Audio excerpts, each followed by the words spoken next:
गुरु प्यारी साध संगत जी, राधा स्वामी। प्यारी साध संगत जी, आप सभी के भीतर बैठे कुल मालिक को प्रणाम। आप सभी को प्रणाम। संगत जी, रविवार का यह खास सत्संग बड़ी ही रूहानियत से भरा हुआ सत्संग रहने वाला है। आज के इस सत्संग में श्री गुरु नानक देव जी की वाणी ली गई है। आप द्वारा दिया गया यह उपदेश बड़े ही आनंद और ज्ञान से भरा हुआ उपदेश है। बाकी सारी चिंता फिक्र छोड़कर आज के इस सत्संग का आनंद लीजिए।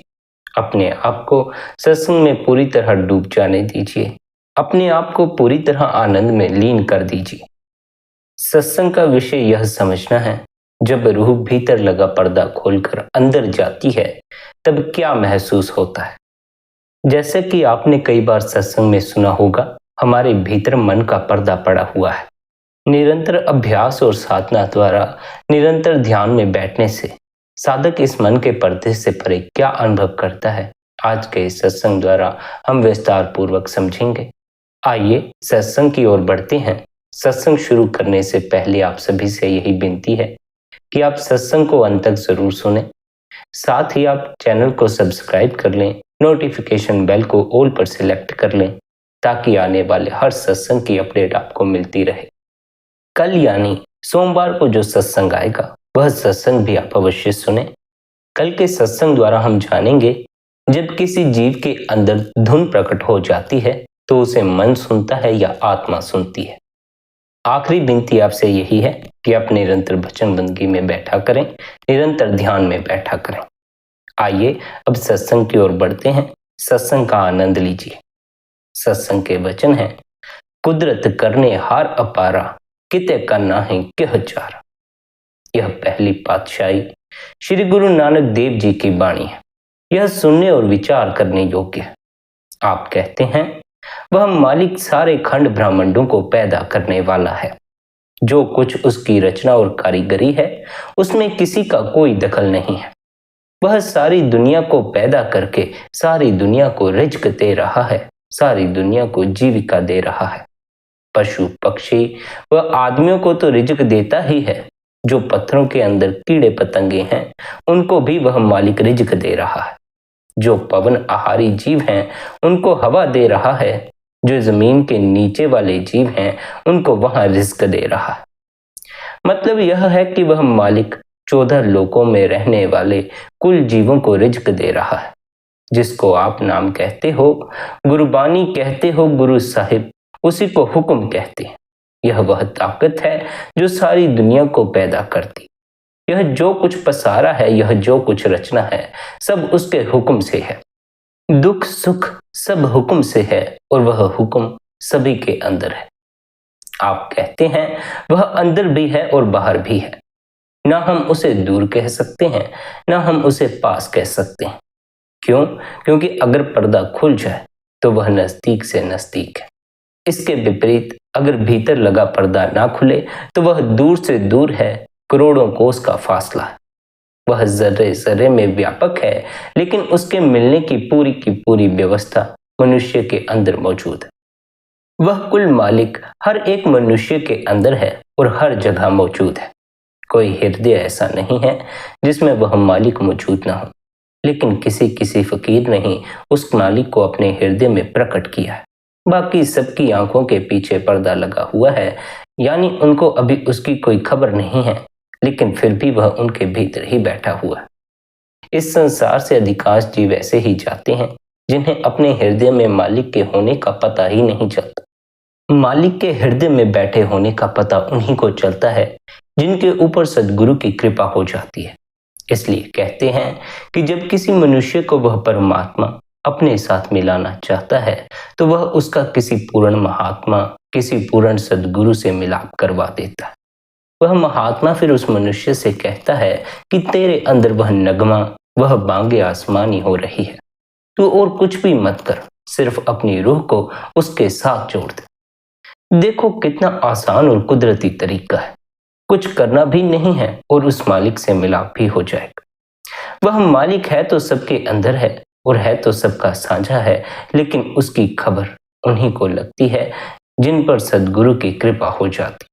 जिस प्रकार बीए एमए पास करने के लिए विद्यार्थी को शिक्षक के पास जाना पड़ता है, इसी प्रकार परमात्मा से मिलने के लिए भी किसी महात्मा से नाम लेकर कमाई करनी पड़ती है। स्मरण रखो, यह मार्ग कमाई का मार्ग है। अगर कमाई नहीं करोगे तो इस मार्ग पर उन्नति कैसे करोगे? कुल मालिक कामिल फकीरों की संगति से मिलता है। कामिल फकीरों की संगति में रहकर ही हमारे भीतर कमाई करने का शौक पैदा होता है। वह मालिक कामिल फकीरों की संगति से मिलता है क्योंकि जिस प्रकार परमात्मा के घर तक शरीयत, तरीकत, मार्फत और हकीकत 4 मंजिलें हैं, इसी प्रकार फकीर भी अलग अलग मंजिलों के मिलते हैं। जो शरीयतें हैं वे इस तालीम को नहीं समझती, वे अंदर की तालीम को नहीं समझती। उन्हें रहन सहन का तरीका है, यानी उनके साथ दुनिया में गुजारा करना है, लेकिन हमें हकीकत को समझना है। सो आप कहते हैं कि उसके मिलने के 2 ही तरीके हैं, एक गुरु, दूसरा नाम। गुरु के बिना नाम नहीं मिलता और नाम के बिना मुक्ति नहीं होती। वह मालिक जिसको अपने साथ मिलाना चाहे उसके लिए दोनों तरीके या जरिया पैदा करने की व्यवस्था कर देता। उसका गुरु से भी मिलाप करवा देता है और जब गुरु से मिलाप हो गया तो फिर गुरु कृपा से नाम से मिलाप हो जाता। आनंद रूप अनूप अगोचर, गुरु मिलिए परम जय। आप फरमाते हैं, जब जीव भीतर लगा पर्दा खोलकर रूह को अंदर ले जाता है, ऐसे नज़ारे देखता है, ऐसा आनंद महसूस करता है कि रूह को बेहद खुशी मिलती है। यहाँ अब यह सवाल पैदा होता है कि वह खुशी किसकी कृपा से मिलती है, जिसका जवाब देते हुए आप फरमाते हैं, सदगुरु की कृपा से प्राप्त होती। सारी दुनिया में अगर कोई ऊंची से ऊंची दौलत है तो वह नाम की दौलत है, और यह नाम की दौलत सदगुरु की कृपा से हासिल होती है। जब मौत आती है तो न मन साथ जाता है, न देह साथ जाती है, न हाकिम साथ जाता है, न कौम साथ जाती है, न मजहब साथ जाता है और न ही कोई रिश्तेदार साथ जाता है। मतलब कि दुनिया का कोई भी सामान मौत के समय अपने साथ नहीं जाता। साथ जाने वाला केवल नाम है। लेकिन क्या हमने कभी इसकी ओर विचार किया है? क्या हमने नाम से जुड़ने के लिए कुछ किया है? बिल्कुल भी नहीं। सदगुरु के हमें नामदान देने के बावजूद हम सदगुरु के कहे अनुसार अभ्यास में नहीं बैठते, हम सदगुरु के कहे अनुसार बंदगी नहीं करते। अगर हमें 10 दिन के लिए कहीं जाना हो तो हम सारा सामान पहले ही तैयार कर लेते हैं कि यह चीज हमें साथ ले जानी है, वह चीज हमें साथ ले जानी है। मगर इस संसार से हमें हमेशा के लिए जाना है, उस ओर हमारी नजर ही नहीं। हमने कभी ख्याल नहीं किया कि हमें मरना है, कुछ आगे की व्यवस्था भी कर ले, कोई ऐसी कमाई कर लें जो मरकर हमारे साथ जाए। हमने जितनी अब तक कमाई की है वह सारी मरने के बाद यहाँ की यहाँ ही धरी रह जाएगी, एक दिन का भी अपने साथ नहीं ले जा पाओगे। अगर कोई कमाई है जिसे मरने के बाद भी अपने साथ ले जा सकते हो तो वह नाम की कमाई है। इस दुनिया से हमारे साथ जाने वाले 2 ही हैं, गुरु और नाम। यही दोनों हमारे रिश्तेदार हैं, इनके अतिरिक्त कोई भी इस दुनिया से हमारे साथ नहीं जा सकता। इसलिए हमारा सच्चा रिश्तेदार हमारा सदगुरु होता। आप फरमाते हैं, यह सारा संसार मोह का पसारा है। सारी दुनिया काम, क्रोध, लोभ, मोह और अहंकार में फंसी हुई है। सिवाय नाम के कोई साथ नहीं जाता और नाम गुरु से मिलता है। लेकिन जीव इस कदर संसार के मोह में पड़ा हुआ है कि गुरु के पास जाने का उसके पास समय ही नहीं। हमें कहीं पार्टियों में जाना हो, फंक्शनों में जाना हो तो हम तत्क्षण तैयार हो जाते हैं। कई दिन पहले ही हम तैयारियां करनी शुरू कर देते, लेकिन गुरु के पास जाने का हमारे भीतर ख्याल तक नहीं आता। यार दोस्तों से मिलने का हमारे पास समय है, फोन टेलीविजन देखने का हमारे पास समय है, बाजार घूमने का हमारे पास समय है। लेकिन जब कोई कहे कि सत्संग में जाओ, गुरु की शरण में जाओ, तो हम कह देते हैं अभी तो संसारिक उलझने ही बहुत हैं, जब हमें समय मिलेगा हम अवश्य जाएंगे। ऐसे ही कहते कहते जीवन निकल जाता है, मगर वह समय कभी नहीं आता जबकि हम गुरु की शरण में जाएं। वह नाम की दौलत हासिल होती है गुरु की कृपा से, लेकिन गुरु की कृपा हासिल करने के लिए पहले गुरु के पास जाना भी तो आवश्यक है। अवश्य ही जीवन उलझनों से भरा हुआ है, अवश्य ही जिंदगी में इतनी चीजें, इतने कामकाज अब करने को हैं, कि हमें समय बहुत कम मिलता है, लेकिन फिर भी कुछ समय अवश्य ही गुरु के लिए निकाला करो, अवश्य ही बंदगी के लिए निकाला करो। जो समय बंदगी में बिताओगे, जो समय गुरु की शरण में बिताओगे, वह समय आपके लेखे में लिखा जाएगा। संसारिक चीजों, संसारिक पदार्थों के लिए बिताया गया समय एक तरह से समय को बर्बाद करना ही होता है, क्योंकि अंत में हमारे हाथ कुछ भी नहीं लगता। लेकिन इसका अर्थ यह भी नहीं है कि आप अपने संसारिक जीवन को समय ही न दें। बिल्कुल समय दें, अपने कामकाज के लिए, अपने परिवार के लिए, हर एक चीज के लिए समय दें। साथ ही गुरु के लिए भी समय निकालें, बंदगी के लिए भी समय निकालें, सत्संग के लिए भी समय निकालें। देखो, जैसा मन सुनेगा, जैसा मन देखेगा, वैसे ही ख्याल मन आपके भीतर निर्मित करेगा। अगर सारा दिन लोगों की बातें सुनते रहोगे, सारा दिन फोन टेलीविजन देखते रहोगे, तो जो कुछ उनमें देखोगे और सुनोगे, वैसे ही कहानियां अपने भीतर गढ़ के बैठ जाओगे। इसलिए जो देखते हो, जो सुनते हो, उसके प्रति भी होशपूर्ण हो जाओ। जो बाहर इन आंखों से देखोगे, उसका चित्र भीतर भी छप जाएगा। जो बाहर इन कानों से सुनोगे, वे आवाजें भीतर भी गूंजना शुरू हो जाएंगी। फिर ये चित्र और आवाजें भीतर एक साथ जुड़कर हमारी मानसिक परेशानी को बढ़ाती। हमारे भीतर इतने विचार घूमने शुरू हो जाते हैं कि विचार हमारे भीतर दुख पैदा करना शुरू कर देते। इन विचारों से तंग आकर फिर हम रोते और चिल्लाते। भीतर दूषित विचार निर्मित ना हो, भीतर दूषित बातें ना हो, इसके लिए आपको यह करना होगा कि आप वही देखें, वही सुने, जिससे कि आपके भीतर उस मालिक की याद बनती हो। वही दृश्य देखना और वही संगीत सुनना जो कि आपको मालिक के करीब ले जाते हो, मालिक से जोड़ते। वे दृश्य और वे संगीत मत सुनना जो आपको मालिक से दूर ले जाते।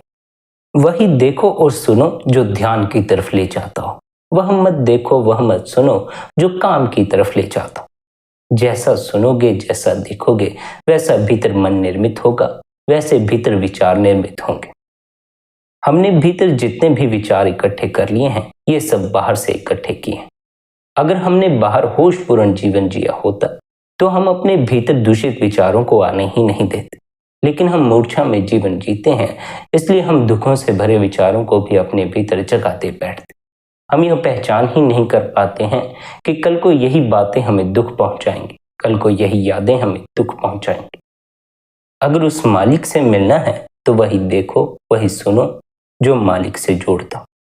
उन्हीं जीवों की संगति करो जो मालिक के करीब ले जाते। सदगुरु की संगति करो, सदगुरु के सत्संग में जाओ, सदगुरु की सेवा करो। मन संगत का बड़ी जल्दी असर लेता है। जैसी संगत वैसी रंगत। अगर इस पर गुरु का रंग चढ़ जाए, तब फिर यह आपके भीतर उस मालिक की याद को पैदा करना शुरू कर देगा। तब फिर आपको यह मालिक से मिलाकर ही छोड़ेगा। तब कहीं जाकर आपका मन आपका मित्र बनेगा, वरना यह सदा आपका शत्रु बना रहेगा। इसलिए आप कहते हैं, उस कुल मालिक से मिलाप करने के दो ही तरीके हैं, एक गुरु, दूसरा नाम। गुरु के बिना नाम नहीं मिलता और नाम के बिना मुक्ति नहीं होती।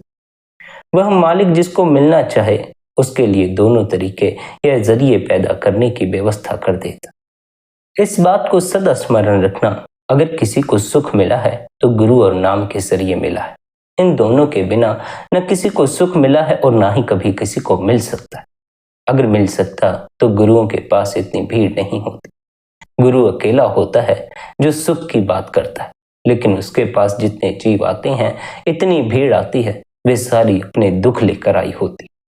सुखी तो कभी कभार ही कोई इस संसार में हो सका है। कोई विरला ही होता है जो जीवन में सुख को जान पाता। अधिकांश जीव तो दुख से ही वाकिफ हो पाते हैं। इसलिए गुरु एक होता है, शिष्य अनेक होते। दुखी व्यक्ति ज्यादा हैं, सुखी तो कभी कभार कोई एक आध ही मिलता है। जो सुखी मिल जाता है, फिर दुखी आदमी उससे सुखी होने का उपाय पूछते हैं। वह सुखी आदमी अर्थात वह सद्गुरु किसी को भी खाली हाथ नहीं भेजता। जो भी उसके पास सुखी होने की अरदास लेकर आते हैं, वह सभी को सुखी होने का तरीका समझा देता। वह सबको एक ही तरीका समझाता है। ऐसा नहीं कि गुरु ने मुझे अलग तरीका बताया है, आपको अलग तरीका बताया। कभी कभार ऐसा हो जाता है कि कुछ सत्संगी बीच में सवाल खड़ा कर देते हैं कि दूसरे को जो अनुभव हो रहे हैं, दूसरा जो अपने भीतर आनंद महसूस कर रहा है, हमें तो अपने भीतर ऐसा कुछ भी महसूस नहीं होता। तो क्या गुरु ने हमें अलग नाम दिया है? क्या गुरु ने हमें सही तरीका नहीं समझाया? नहीं, गुरु ने तो सही नाम दिया है, सही तरीका समझाया है। हमारी कुछ कमियों के कारण हमें अंतस का अनुभव नहीं हो पाता। यदि हम अपनी उन कमियों को दूर कर लें तो हम भी आनंद से ज्यादा दूर नहीं हैं, भीतर गूंजते उस नाम से ज्यादा दूर नहीं। हमारी सबसे पहली कमी तो यही है कि गुरु के अनेक बार समझाने के बावजूद सुख भीतर मौजूद है, हम फिर सुख की खोज बाहर करते। कोई धन में खोजता है, कोई पद में खोजता है, कोई परिवार में खोजता। ऐसा भी नहीं हम गुरु के सत्संग में नहीं जाते या उपदेश नहीं सुनते, हर रोज सुनते हैं। हर रोज यही सुनते हैं कि सुख भीतर है, भीतर से सुख हासिल होता। लेकिन बार बार सुनने के बावजूद भी हम अपनी उस कमी को दूर नहीं करते। हम फिर संसार में सुख खोजते हैं, बाहर ही बाहर सुख खोजते रह जाते। किसी दिन भीतर खोज कर तो देखो। अगर गुरु इतना कहता है तो गुरु के कहने पर किसी दिन भरोसा करके तो देखो। किसी दिन भीतर झांक कर तो देखो। देखो कैसे भीतर आनंद बरस रहा है।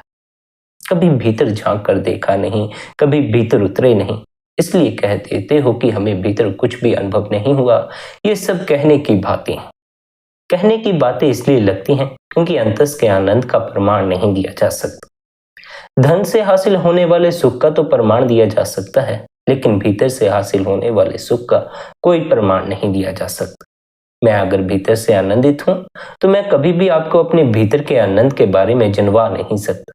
उसे जानना हो, भीतर के आनंद को जानना हो, तो उसको जानने का आपके पास एक ही तरीका है कि आप अपने भीतर खोज करें, आप अपने भीतर उस आनंद को तलाशें। आपके भीतर भी वही आनंद बरस रहा है जो मेरे भीतर बरस रहा है। अगर मेरे भीतर बरस सकता है तो आपके भीतर भी बरस सकता है। और बात उसके बरसने की भी नहीं है, वह तो निरंतर बरस ही रहा है, बस उसकी पहचान नहीं हो पाती। पहचान करने का तरीका हमें गुरु सिखाता है, लेकिन अगर हम उस तरीके पर अमल ही ना करें तो इसमें गुरु का क्या कसूर है? इसमें फिर गुरु का कोई कसूर नहीं है। गुरु तो सभी को एक जैसा अभ्यास सिखाता है, गुरु तो सभी को एक सा ही नाम देता। लेकिन फिर भी कुछ ही विरले जीव होते हैं जो उस नाम से दिव्य नाम को प्रकट कर पाते। कुछ ही जीव होते हैं जो उस अभ्यास से अपने स्वयं तक पहुंच पाते। अधिकांश जीव तो गुरु मंत्र ही सिद्ध नहीं कर पाते। जिस दिन गुरु मंत्र सज जाता है उस दिन नवनित नाम भीतर प्रकट हो जाता। हम गुरु द्वारा दिए नाम को ही अपनी रचना पर वास नहीं करवा पाते, फिर वह घट में गूंजते नाम को हम अपने भीतर कैसे वास करवा सकते? जो साधक सच्चे हृदय से, सच्ची भावना से गुरु द्वारा दिए नाम का जाप करता है, उसे ही अपने भीतर अजपे जाप का अनुभव होता है। अजपे जाप की अवस्था वह अवस्था है जहां फिर हमें जाप करने की भी कोई आवश्यकता नहीं रह जाती। इसलिए आपसे बार बार कहा जाता है कि अभ्यास और बंदगी सच्चे हृदय से, सच्ची भावना से करो, ताकि उस अवस्था तक पहुंच जाओ जहां जाप करने की आवश्यकता न रहे। जीवन भर जाप करते रहने से भी कोई लाभ नहीं है। जाप का इतना ही लाभ है कि वह आपको अजपे जाप तक पहुंचाए। अगर आप जीवन भर जाप में ही उलझे रह गए तो उससे कुछ भी हासिल होने वाला नहीं। जीवन भर सिमरन करते रहने से बेहतर है एक बार निर्विचार चित्त की अवस्था में सिमरन करके देखो, फिर देखो कैसे सिमरन के प्रभाव का पता चलता। हम सिमरन भी करते हैं तो भीतर विचारों से अपने को अलग नहीं करते, विचारों के साथ जुड़े जुड़े ही सिमरन कर जाते। सिमरन करो, विचारों को भूल जाओ। जब भी ध्यान में बैठो, बंदगी में बैठो, विचारों से अपना तादात्म्य मत जोड़े रखना। उतने समय के लिए तो सब कुछ ही भूल जाना। भूल जाना संसार को, भूल जाना परिवार को, भूल जाना यार दोस्तों को, भूल जाना कामकाज। 1 घंटे के लिए ध्यान में बैठते हो, 2 घंटे के लिए ध्यान में बैठते हो, उन 1-2 घंटों के लिए हर बात से अपना तादात्म्य तोड़ ले। सदा के लिए आपको कुछ भी भूल जाने को नहीं कहा जा रहा है, ना आपका परिवार, ना आपकी नौकरी। लेकिन जितने समय के लिए ध्यान में बैठते हो उतने समय के लिए तो हर बात को भूल जाना। इससे ही भीतर रूपांतरण आना शुरू होगा, इससे ही बंदगी फलित होनी शुरू होगी। अगर विचारों में खोए खोए ही सिमरन करते रह गए तो सिमरन अपना प्रभाव न डाल सकेगा। फिर कई साल सिमरन करने के बाद भी पछताओगे। फिर कहोगे कि सिमरन करने से तो हमें कुछ भी लाभ नहीं हुआ। संसार को भूलने के लिए बंदगी की जाती है, लेकिन हम संसार को पकड़े पकड़े ही बंदगी करना शुरू कर देते। संसार की पकड़ को छोड़ो, यह पकड़ वैसे भी एक दिन छूटने वाली है। खुद से छोड़ने का मजा तो ले लो। वरना खुद से छोड़ ना पाओगे, आपसे छीन ली जाएगी। जो कुछ आपने इस संसार में पकड़ा है उसे खुद से छोड़ने की तैयारी रखना, क्योंकि वैसे भी सब छिन जाने को ही है। अगर खुद से छोड़ने की तैयारी रखोगे तो छिनने पर दुख नहीं होगा। अगर कुछ भी छोड़ना नहीं चाहते हो, सब कुछ कस के पकड़ लेना चाहते हो, मुट्ठी को कस के बंद कर लिया, तो जब छिन जाएगा बड़ी पीड़ा का अनुभव करोगे। छिन तो देखो अंत में सभी से सभी कुछ जाता। हमने जो आज कमाया है यह सदा के लिए हमारा नहीं है, हमें आगे अपने बच्चों को देकर जाना पड़ेगा। हमने जो जमीन जायदादें आज अपने नाम पर बनाई हैं यह सदा के लिए हमारे नाम पर तो नहीं रहने वाले हैं, आगे बच्चों के नाम कर जानी होंगी। हमारा यह जो मकान है यह सदा हमारा नहीं रहने वाला है, यह भी आगे बच्चों का हो जाने वाला है। हमने जो जो पकड़ा था सब हमसे छीनता जा रहा है, लेकिन हम कुछ भी छोड़ने को तैयार नहीं। इस कारण छीनने पर पीड़ा का अनुभव होता। अगर पहले ही छोड़ दो तब फिर पीड़ा का अनुभव भी नहीं होगा। छोड़ने का अर्थ यह मत समझ लेना कि आप घर परिवार को छोड़कर चले गए। बाहर से किसी को नहीं छोड़ना है, बाहर से कुछ नहीं छोड़ना है, न धन, न मकान, न अपना कारोबार, न अपना परिवार। भीतर से पकड़ छोड़ देनी है। भीतर जो मन की पकड़ है उस पकड़ को ढीला करना है। मन ही सब कुछ पकड़ता है, इसलिए अगर मन से अपने तदात्म को तोड़ लो तब फिर सब कुछ अपने आप ही छूट जाता। यही कारण है कि संत सद्गुरु ने बार बार यह उपदेश दिया हुआ है, ऐ जीव अपने मन से ऊपर उठ, इस मन से अपने तदात्म को तोड़। इस मन को अपना होना मत समझ ले। अगर इस मन को अपना होना समझ लोगे तब फिर हर चीज को जकड़ के पकड़े रखोगे, फिर किसी भी चीज को छोड़ने की तैयारी ना कर सको। मन से अपने तदात्म को अलग करने के लिए निरंतर बंदगी में बैठने की आवश्यकता है। निरंतर साधक को ध्यान में बैठने की आवश्यकता है, और ध्यान के समय इस बात का खास ख्याल रखना है, ध्यान के समय, बंदगी के समय आप मन का साथ ना लें। किसी भी तरह के विचार आपके भीतर उठते हों, किसी भी विचार से चिपक ना जाएं, किसी भी विचार से किसी तरह की कोई छेड़खानी ना करें। ऐसे हो जाएं कि आपका इन विचारों से कुछ लेना देना नहीं है, फिर चाहे वे कैसे भी विचार हो। बंदगी के समय, ध्यान के समय आप विचारों पर ध्यान देने की बजाय गुरु द्वारा दिए नाम पर ध्यान दें। जैसे जैसे गुरु का नाम भीतर घर करता जाएगा, विचारों से दूरी बढ़ती चली जाएगी, मन से दूरी बढ़ती चली जाएगी। हमारी कठिनाई यह है, जैसे ही हमें भीतर विचार नजर आने शुरू होते हैं, नाम हमें भूल जाता है। सद्गुरु द्वारा दिया हुआ नाम हमें भूल जाता है। हम इस कदर विचारों में खो जाते हैं कि सिमरन करते करते भूल ही जाते हैं। सिमरन में बैठे थे, ध्यान में बैठते हैं ध्यान में खाली होने के लिए, विचारों से परे होने के लिए, लेकिन ध्यान में बैठे बैठे ही विचारों में खो जाते हैं और 1-1.5 घंटा विचारों में खोए खोए ही व्यतीत कर देते। मन से तदात्म टूटते ही ध्यान प्रकट हो जाता। मन से तदात्म तोड़ने के लिए ही अभ्यास करना पड़ता है, बंदगी करनी पड़ती। ध्यान में प्रवेश करने के लिए अभ्यास की आवश्यकता नहीं होती। अभ्यास की आवश्यकता तो मन से तदात्म तोड़ने के लिए होती है। मन से तदात्म टूट जाए तो आप अपने आप ही ध्यान में प्रवेश कर जाएंगे। मन से तदात्म टूट जाए फिर आपको कोई भी अभ्यास करने की आवश्यकता नहीं होगी, आप ध्यान में ही अपने आप को अनुभव करेंगे। इसलिए मन से अपने तदात्म को अलग करें। बंदगी में बैठें, ध्यान में बैठें तो विचारों में न खो जाएं। गुरु द्वारा दिए सिमरन पर अपना ध्यान रखें। गुरु ने जो अभ्यास सिखाया है उस अभ्यास को करते रहें। देखो, मन तो अलग अलग विचार खड़े करेगा ही। मन तो कोशिश करेगा ही कि वह आपकी बंदगी बनने ना दे, आपको ध्यान की गहराई में उतरने ना दे। आपको ध्यान में प्रवेश करने से रोकने के लिए मन आपके भीतर अनेक तरह के विचार खड़े कर दे, कभी काम के, कभी क्रोध के, कभी मित्र के, कभी रिश्तेदारों के, कभी परिवार वालों के। हम मन के इस बहकावे में आकर बंदगी भूल जाते हैं और मन के कहे चलना शुरू कर देते। फिर हमें मन सिमरन की तरफ तो जाना ही नहीं देता है, विचारों में ऐसा डुबा देता है कि फिर हमारा ध्यान भी मन का ही एक जाल होता है। मन हमें 1-1.5 घंटा विचारों में ऐसा उलझाता है, हम सोचते हैं ध्यान लग गया, हम सोचते हैं बंदगी हो गई। निर्विचार चित्त की अवस्था में ही ध्यान का अनुभव होता है। निर्विचार होने के लिए बड़ी हिम्मत की आवश्यकता पड़ती है। अपने हर विचार से तादात्म्य तोड़ देने के लिए बड़ी हिम्मत की आवश्यकता होती है। यह कोई इतनी आसान बात नहीं है। इतनी आसानी से आप धन का मोह छोड़ने को राजी नहीं होंगे। इतनी आसानी से आप काम से ऊपर उठने को राजी नहीं होंगे। इतनी आसानी से आप अपने परिवार के मोह से ऊपर उठने को राजी नहीं होंगे। रोज कोशिश करनी पड़ेगी, रोज मन पर चोट करनी पड़ेगी।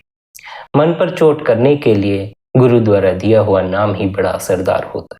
अगर हम निरंतर गुरु द्वारा दिए हुए नाम का सिमरण करें तो धीरे धीरे भीतर जो मन की दीवार खड़ी हो गई है यह टूटनी शुरू हो जाती। फिर एक दिन ऐसा आता है जब यह दीवार पूरी तरह टूट जाती। तब कहीं जाकर हमें इस मन की दीवार से परे जो सत्य है, जो अपना स्वयं है, उसका अनुभव होता है।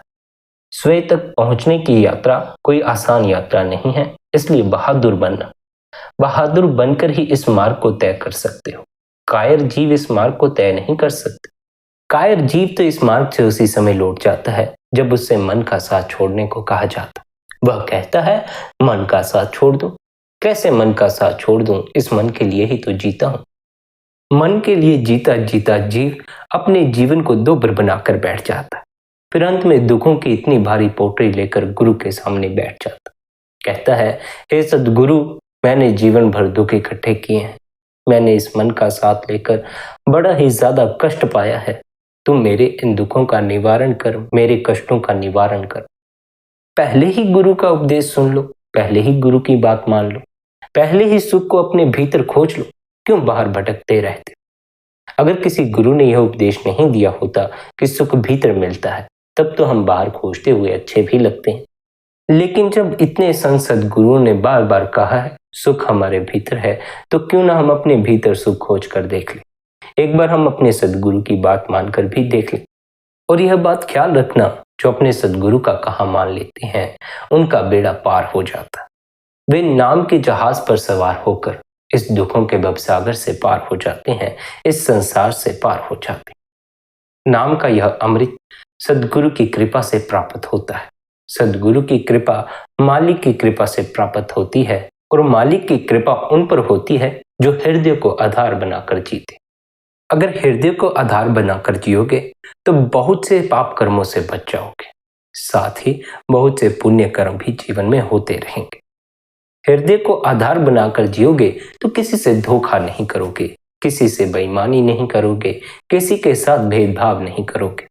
धोखा, बेईमानी, भेदभाव ये सब मन की चालें हैं। मन द्वैत में बांट देता, हृदय द्वैत में नहीं बांटता। और जिसे उस मालिक को जानना हो उसे द्वैत से मुक्त होना पड़ता है, क्योंकि वह मालिक एक है, वह बंटा हुआ नहीं। उस एक को जानना हो तो सभी को एक रूप ही देखना पड़ता है। सभी को एक रूप देखने के लिए हृदय की आंख चाहिए। अगर हृदय की आंख ना हो तो आप सभी को एक रूप नहीं देख सकते। फिर कोई चोर नजर आएगा, कोई बेईमान नजर आएगा, कोई धोखेबाज नजर आएगा, कोई चुगलखोर नजर आएगा। यह ठीक है कि अगर हमें पता हो कोई बेईमान है, कोई चुगलखोर है, तो हमें उससे थोड़ा परहेज रखना चाहिए। लेकिन हमें किसी के प्रति भी किसी भी धारणा को सदा के लिए भीतर पकड़ कर नहीं रखना चाहिए। कोई भी जीव कभी भी बदल सकता है। आज जो बेईमान है कल ईमानदार हो सकता है। आज जो धोखेबाज है कल वह सच्चा साथी हो सकता है। आज जो नफरत करता है कल वह आपसे प्रेम भी कर सकता है। इसलिए अगर आप किसी के प्रति एक ही धारणा अपने भीतर बनाकर बैठ जाएंगे तो आप कभी भी उसे सही होने का मौका नहीं दे पाएंगे। फिर आपकी धारणा ही उसके प्रति काम करती रहेगी। जब भी आप उस इंसान को देखेंगे अपने आप ही भीतर यह ख्याल उठने लगेगा कि यह आदमी तो बुरा है, यह आदमी तो बेईमान है, धोखेबाज। अपने भीतर किसी धारणा को पकड़ के मत रखना। कोई भी कभी भी बदल सकता है। कौन कब संत हो जाए हमें इसका कोई पता नहीं है। बड़े से बड़ा पापी भी एक ही क्षण में संत हो जाता। यूं ही संत सद्गुरु नहीं कहते हैं कि उस मालिक से जुड़ते ही सभी पाप कर्मों का नाश हो जाता है। इतिहास में ऐसी कई घटनाएं घटी हैं जहां बड़े से बड़े पापी एक एक क्षण में संत हो गए। जीवन भर पाप करते रहे, लेकिन जब किसी सद्गुरु का दर्शन किया, किसी सद्गुरु के करीब से गुजरे, तो उस सद्गुरु का आभा मंडल उन्हें प्रभावित कर गया। सद्गुरु के प्रकाश की रोशनी में वे भी प्रकाशित हो गए और उनका पूरा का पूरा जीवन ही बदल गया। इसलिए अगर आपसे भी कभी गलतियां हुई हों, आपसे भी कभी पाप हुए हों, तो आपने निराशा पकड़ के नहीं बैठ जाना, पछतावे में नहीं बैठे रहना, उस मालिक से क्षमा मांगकर जीवन में आगे बढ़ना। हमारे पास पीछे मुड़कर देखने का कोई उपाय नहीं है। हम कितना ही पीछे मुड़ मुड़ कर अपने जीवन को देखते रहें, जीवन में उन घटनाओं को देखते रहें जिनसे हमें ठेस पहुंची है, उससे हमें कोई लाभ नहीं होने वाला। उससे ना तो हमारा अतीत बदल जाने वाला है, ना वे घटनाएं बदल जाने वाली हैं जिनके कारण हमें दुख या पीड़ा का अनुभव करना पड़ा। हम अपने आगे आने वाले जीवन को बेहतर बना सकते हैं। और यहाँ यह बात स्मरण रखनी आवश्यक है, जिसे भी अपना भविष्य बेहतर बनाना हो, उसे अपना वर्तमान बेहतर बनाना पड़ता। अगर आप आज दुख में हैं, तो आपका कल कभी भी सुख में नहीं हो सकता। जो चाहता है कि उसका भविष्य सुख में हो, उसे अपने आप को आज ही सुखी करना होगा। अपने आप को सुखी करने के लिए हमें किसी चीज की कोई आवश्यकता नहीं है। अधिकांश जीव सोच लेते हैं धन की आवश्यकता पड़ती है या किसी अन्य चीज की आवश्यकता पड़ती है। देखो, ये सब मन के धोखे हैं। मन ऐसा ही कहता है कि धन से सुख होता। जिनके पास धन नहीं होता वे यही कहते रहते हैं, धन से सुख होता है, हम दुखी हैं क्योंकि हमारे पास धन नहीं। जिनके पास धन है वे भी सुखी नहीं होते, लेकिन यह निर्धन आदमी को दिखाई नहीं पड़ता, क्योंकि उसकी आंख तो धन पर ही अड़ी रहती। धनी आदमी को धन की असलियत का पता होता है। उसे पता होता है कि धन अपने साथ कितना विषाद लेकर आता है। रातों की नींद छिन जाती है। 24 घंटे चोर लुटेरों का डर बना रहता है। हमारे पास जो नहीं है, हमारी आंख उस पर अड़ी रहती है, लेकिन हम कभी भी इस ओर गौर नहीं करते।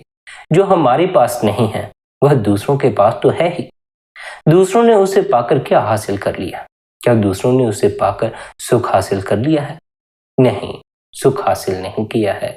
केवल वे सुख का दिखावा करते, महंगी महंगी गाड़ियों का दिखावा करते हैं, महंगे महंगे कपड़ों का दिखावा करते, और भी कई ढंग से अपने धन का दिखावा करते। यह देखकर अधिकांश जीव इस धोखे में आ जाते हैं कि शायद सुख महंगी गाड़ियों में है, महंगे कपड़ों में है, महंगे पदार्थों में। इस सुख तो केवल आपके भीतर है। यही आज के इस सत्संग का उपदेश है। इस उपदेश को स्मरण रखना है, इस उपदेश को भूल नहीं जाना। सुख अगर आपको चाहिए तो भीतर ही खोजना, बाहर ही बाहर मत भटकते रहना। अपने जीवन के सभी अनुभवों को सामने रखो और देखो, जितना बाहर भटके हो, क्या उतना भटकने से कभी सुख मिला है? कभी भी नहीं मिलता। जितनी भटकन बढ़ती है उतना ही दुख भी बढ़ता। हम सोच तो लेते हैं धन होगा तो सुख होगा, लेकिन धन हासिल करने में ही जो यात्रा हमें करनी पड़ती है, वह यात्रा ही दुख से भरी हुई है। सुबह 9-9 बजे काम पर जाते हैं, रात 10-10 बजे काम से लौटते। न नींद अपनी अच्छे ढंग से पूरी कर पाते हैं, न ही अपने घर परिवार वालों को समय दे पाते। ऐसे जीवन को जीवन कहते हो जिसमें कि चैन से नींद भी न ले सको? ऐसे जीवन को जीवन कहते हो जिसमें दूसरों को समय ही न दे पाओ? यह तो जीना ना हुआ, यह जीने की भ्रांति है, और अधिकांश जीव इसी भ्रांति में फंसे हुए हैं। ना अपनों को समय देते हैं, ना अपनी नींद की फिक्र करते हैं, ना अपने शरीर की फिक्र करते हैं, अपनी सत्यानाश मारकर बैठ जाते। देखो, जिंदगी में काम भी वही करो जिससे आपका आराम बना रहे। थोड़ा खा लो लेकिन आराम का खा लो, थोड़ा कमा लो लेकिन चैन की नींद तो सो जाओ। बुढ़ापे में लोग नींद के लिए रोते और चिल्लाते हैं, तरसते रह जाते, लेकिन जिन्हें नींद आती है वे सोने को तैयार नहीं हैं।